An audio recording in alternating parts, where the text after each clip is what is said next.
Aujourd'hui, je vais te montrer un peu comment je réfléchis en termes de mouvement libre.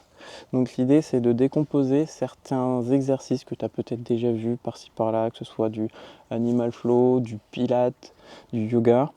Comment je réfléchis un peu à les enchaîner pour en faire une session, une séance qui mixe mobilité et renforcement, mais de manière un peu ouverte, de manière à pouvoir bouger, m'exprimer, tout simplement, là c'est sur le sol plutôt que sur le mur d'escalade, et qui je trouve me permet vraiment de m'épanouir en termes d'activité physique, autrement que du renfo plus classique en mode X répétitions, puis tant de secondes de repos. Je te montre l'enchaînement que je vais faire pour commencer. Donc tu commences d'une position de planche classique, tu vas chercher à aller faire l'équivalent du sphinx en yoga, je crois, je ne suis pas sûr à 100%. Et là je vais simplement commencer par mettre du mouvement en bougeant d'une épaule à l'autre. Donc là je laisse vraiment retomber mon bassin, le but c'est vraiment de gagner un peu en amplitude de mouvement au niveau de l'extension thoracique, donc limite tu peux l'approfondir en cherchant vraiment à bomber le torse devant. Et ensuite on va aller chercher le mouvement opposé, je pense que c'est chien tête en bas en yoga. Là tu vas sentir un étirement au niveau des ischios normalement. Et ensuite on va faire un pied-main. Donc ton pied gauche au niveau de ta main gauche. Si tu as la mobilité pour le faire, tu peux aller chercher à poser ton coude au sol, envoyer derrière. Si tu n'as pas la mobilité, tu poses ton autre genou au sol, même chose, même principe, et tu renvoies derrière. Et là, j'aime bien le faire de manière alternée. Rajouter un peu de mouvement.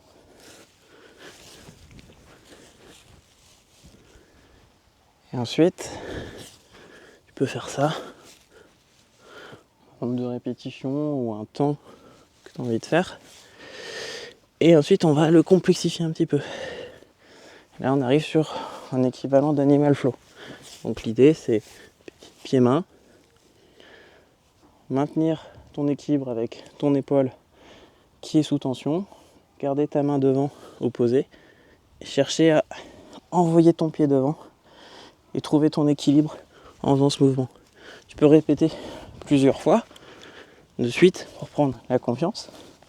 Et si par exemple tu as du mal à le faire, il n'y a aucun souci à t'aider de ton autre main, de la positionner ailleurs, de mettre tes deux mains du même côté,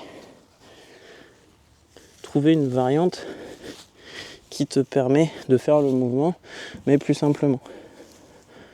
Par exemple, si tes genoux au sol, le faire en deux temps. Tu poses, t'envoies. Pose, tu vas chercher, t'avances, tu poses, t'envoies. Et quand tu auras de plus en plus l'habitude, garder ta main, envoyer.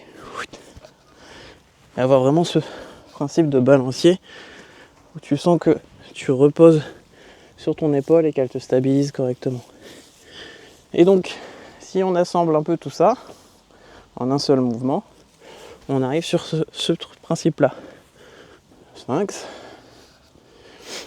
chien tête en bas, pied-main, nage, sphinx, chien tête en bas, tac, et t'enchaînes. Et tu peux rajouter un peu de pompe. Et là, tu arrives sur un truc vraiment complet.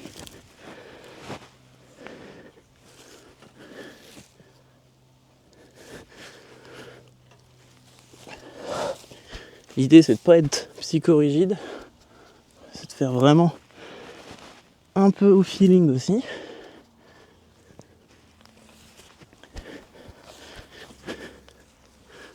Rajouter un peu de mouvement rapide, d'explosivité par exemple. Ou plus de contrôle.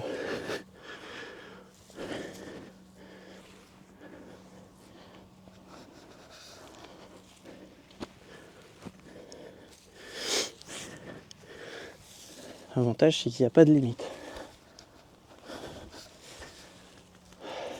Et franchement, ça fait bien bouger, ça dérédifie un peu tout ça. N'hésite pas à me dire si ça t'a plu, si t'as envie de voir d'autres vidéos dans le même genre. Actuellement, c'est vraiment mon kiff d'essayer de sortir un peu du prisme, du dogme, musculation, répétition, charge, etc. Faut toujours l'avoir en tête, clairement. D'autant plus que, étant coach, je sais que c'est important d'avoir ces notions de montée en charge progressive, etc. Mais il y a un truc qui m'a plu dans l'escalade, c'est le côté liberté, le fait de pouvoir grimper librement sur un mur avec les prises et se débrouiller pour trouver sa solution. En fait, quand tu vois tout ce que tu peux faire sur le sol, simplement, sans aucun matériel, et voir comment ça peut t'aider à te mettre en mouvement, je trouve que ça serait dommage de s'en priver. Voilà, n'hésite pas à me dire ce que tu en as pensé en commentaire. On se voit dans la prochaine vidéo. Ciao!